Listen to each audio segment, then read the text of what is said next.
Hola, som l'Arnau Sant Roma i l'Enric Marçà i som els directors de la peça Exercicis de crueltat per a infants.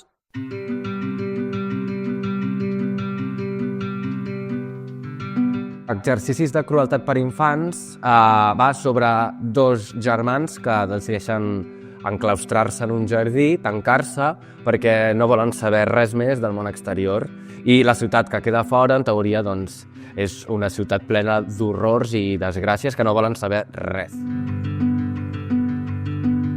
Realment és una exploració al voltant de la figura del doppelganger, que és el doble d'algú o el malvat d'algú, i també una exploració a través de la recerca de la musicalitat i el grotesc en l'escena, alhora que també una aproximació temàtica a lo fantasmal i a l'herència fantasmal.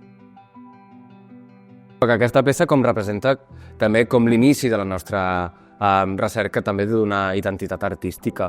Jo penso com la nostra primera peça, fa bastant de temps que hi hem treballat profundament, però aquí seguim, no? Vull dir que el que ens interessa, el que ens motiva segurament és la recerca de nous mons.